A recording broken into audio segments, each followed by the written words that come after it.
The movie begins with a quote stating never to open the door to a lesser evil, because greater ones invariably slink in. And we hear unintelligible whispers and see a man lying in bed. He remembers standing in an alley, looking ahead. As he walks through the alley, we see someone walking in front of him. The man is Mike, the protagonist. He lies scared in bed, also remembering the face of a woman. Blood leaks down her forehead. Soon Mike cries and slaps himself for an unknown reason. The next scene has him walking outside, where he phones someone to ask if there is any word from someone named Sully. He gets told it hasn't happened yet.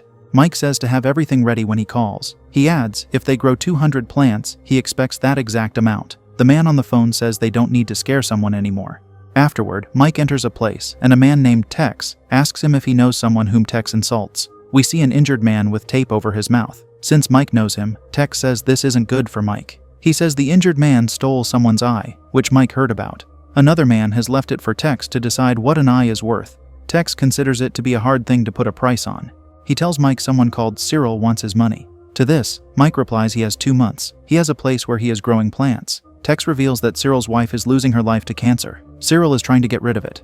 Changing the subject, Tex asks if Mike wants him to break bits or take them. Mike wants him to break bits. He wants to know where a certain person went and what he saw. Moving along, Mike sits outside with 4 other guys. He tells one of them he should be worried about his kid. The one named Eddie gets a phone call to learn they can't use Sully's place due to him thinking the police are onto him. And the group occupies the house of someone they came to see. It is Gary, who gets asked where the money is. Mike gets an image of the lady we saw earlier and feels uneasy. Gary tosses something for one of them to catch. This makes one of them throw something at Gary while calling him scum. As the group is leaving, Gary says he's sorry about Hannah. Mike can't let such a statement go for some reason, so he beats the man. He notices a young boy is sitting there, looking at him. This brings unease to Mike. Outside, Mike's friend Joe says Gary is scum, but they need him to buy from them. Mike says they should go see Ellen. Thus both of them arrive at Ellen's house, and Mike enters a young girl's room. He sits on the couch near her, prompting her to ask him what he's looking at. She calls him Bird Boy. He sits on the floor closer to her, calling her Fat Face. He sees her doll doesn't have a head on it. Because of this, we can infer what kind of child she is. Switching to Joe, Ellen tells him he's a drunk and she doesn't want Sarah with him. She claims to be sober, a state he says she never was. Ellen tries to walk away, only to have him take her by the arm. Mike joins them to say their daughter is inside, watching them. Therefore, he tells Joe to hug his wife. Since he uses profanity, he means it. Joe does it for the girl to see. He enters the house to hug his daughter before saying something about next weekend. Following this, Ellen tells Mike if her daughter goes with Joe, she will be alone. It's something she doesn't want. She says the other option is for Sarah to stay there, and Ellen does not care what Mike does. Elsewhere, the gang came to see the aforementioned Cyril. He says he had to put his cat down last week. He also had to write it for his deaf wife. When one writes, he lectures, one has to think a lot more about what one truly wants to say. It's like stepping into a doorway in one's head. It was the most honest, heartfelt thing Cyril wrote for her, and he offers something for them to take. With that given, he rudely tells them to leave. Mike remains, and Cyril says he always thought he would tell his wife about him, but that would just upset her.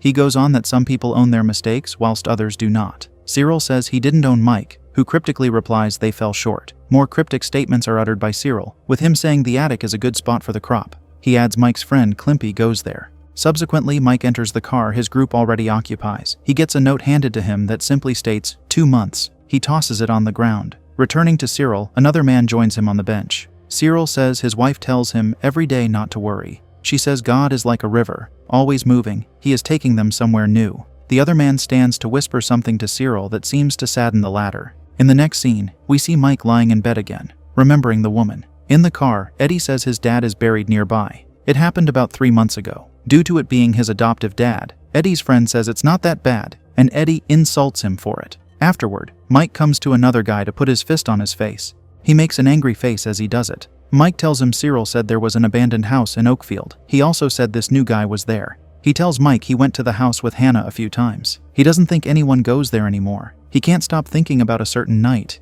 He says he should have walked Hannah home. Sometimes he panics and sees her. He asks Mike how he copes with what happened. Mike does not answer. The guy gives him a key, saying Hannah gave it to him. It's at Mike's parents' house. And Mike approaches Joe, who says the lads are wondering. Eddie finishes the thought that they are wondering where Mike's head is at. He adds for him to look where they are at. Joe says they know Mike has been through a lot. Mike asks if they think his head is not in it and asks what their plan is. Joe replies they all cared about Hannah. Now they need to be focused. Mike claims to know who used to use the house Cyril told him about, what the house was used for, plus he knows how to get inside. He believes he's more focused than all of them. He phones Tex to tell him to leave Climpy alone. In the car, Mike informs his group they are getting inside the house through its garden. Once they see a man walking their way, Mike exits the car to draw near him. Eddie says the man is a snake. The others want to hear his reason for thinking that, but Eddie says he doesn't need to tell them anything. Soon, he decides to tell them, though. His father stopped talking to him thanks to the man Mike is talking to. His name is Eric, and one night he threw stones at the window of Eddie's house. The problem is that he threw them at the wrong one, awakening Eddie's father. Eric said he had a bag of pills they had to take. He even offered some to the dad. That was the last time the man spoke to his son. Sadly, he lost his life in 2 weeks from a heart attack. Following this, Mike and Eric hide in the bushes to look at the house they will enter. Mike says the key is under the flower pot, so Eric starts going there. When the group walks to the house, Eric opens the door for them from the inside. They begin exploring the empty house. As Joe looks out the window, he sees a woman outside. He turns away for a brief moment and turns back to see she is gone. Mike tells him he does not know if someone was in this house this morning or last year. He also says Cyril told him no one enters this house. They ask the others for their thoughts on it, and one of them says something doesn't feel right. Eddie says it's a risk, and the member Phil starts to pick the lock on a certain door that is supposed to be locked. Yet, to his surprise, the door unexpectedly opens. For a reason we don't get to see, Phil becomes hysterical due to what he observes inside. He walks into the room, the door closes, and we don't know what happens in there.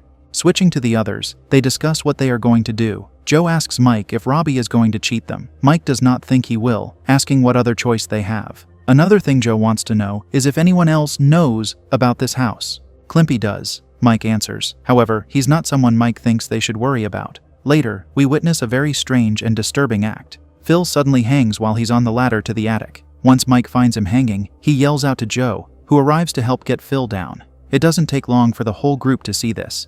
Eddie is shocked the most. The next scene has Joe asking Mike what Phil was doing in the attic. Mike can't answer that. One of them says they need to leave and find another place for the plants to grow. Joe asks what about Phil. He gets told they should leave him here, a statement Eddie disagrees with. Mike advises them to take Phil to the latter's home at night so they can hang him in his attic. He says Phil did this to himself, and it has to look like that.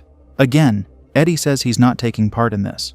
When Mike is alone with Joe, he says he sees Hannah sometimes. He sees her in places like at the end of his bed or on the street. He is her big brother, but he wasn't there. Joe feels the same way. He wishes he was also there. Mike says she used to fancy Joe. He asks if she asked him to go to the school dance with her, to which Joe answers she did. We learn Phil was one of her best friends, and Eddie asks Joe if he's really going along with this. He says Joe should not do it. Hence Joe asks Eddie if he knows what happens if they don't pay. He adds Phil put them in this trouble, and this is their way out. Shifting to Mike, we see a lady pass by the doorway behind him. Since he felt her presence, he leaves the room to see her walking upstairs. He follows the woman up there, seeing her lying on the floor.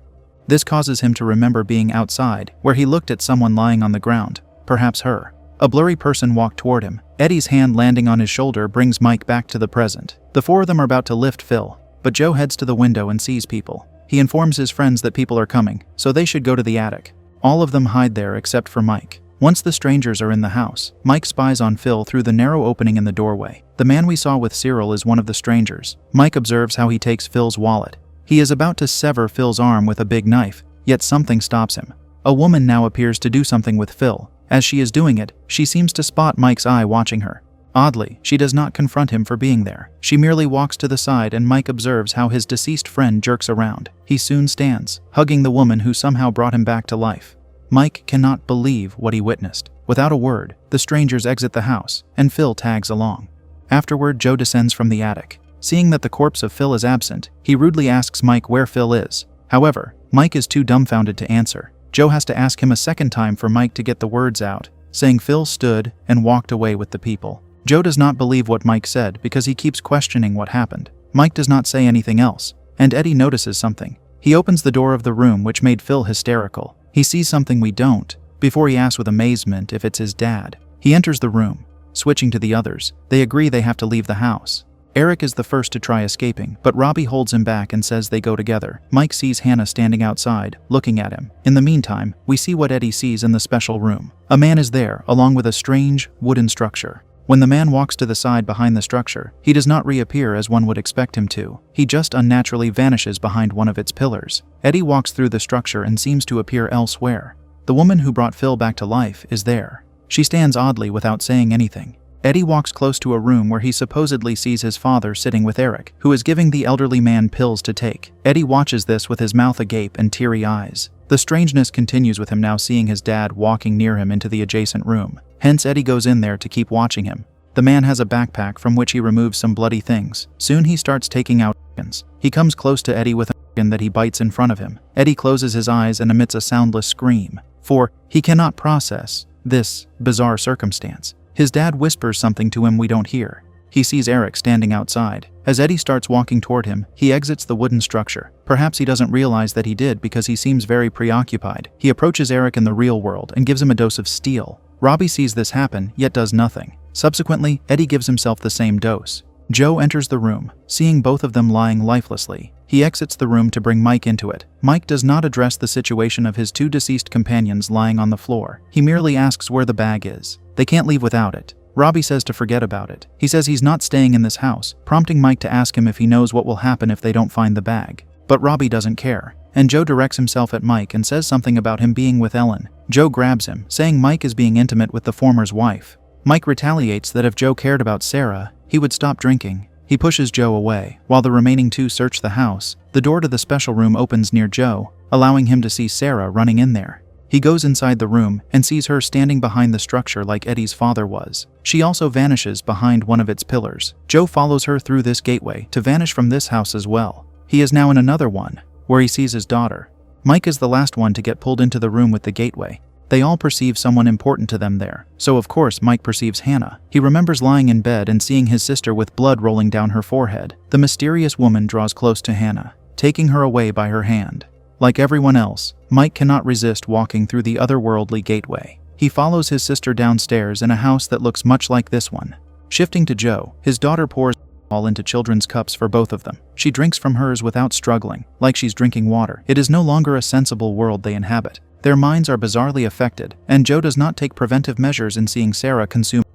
He just drinks it too. Once he is done, he sees Sarah outside prior to her running away. The strange woman is near the window looking at Joe. Returning to Mike, he watches his sister with a man outside. They kiss before they part ways in the alley. Mike follows her there. To contrast this, Joe walks after Sarah in a different alley. Soon Mike sees Hannah meet another man, and we see Joe being out of the alley. Sarah appears to take him by his hand. He looks down while she walks him somewhere. Mike observes how the other man is being aggressive with his sister. Joe is now also there to watch it. The man brings Hannah down and takes her life. Since he runs in Joe's direction, Joe falls back, but he falls back out of the gateway in the house. In the meantime, Mike looks at his deceased sister. Sarah grabs his hand and points to a blurry man to her left. Thus Mike runs at him, exiting the gateway to aggressively grab Joe. The man escapes Mike's hold, making the latter grab a hammer. He approaches Joe in a room, closing the door behind him. In the next scene, his hammer is bloody. Mike is about to take his life yet changes his mind. He runs out of the house instead. We see the door to the room with the gateway close on its own. Mike is outside and sees Hannah walking in the distance. At the house, the odd woman ascends the stairs along with the odd man. Phil is there too. They all come to Joe, looking at him in his injured state. We have no way of knowing what fate will befall him.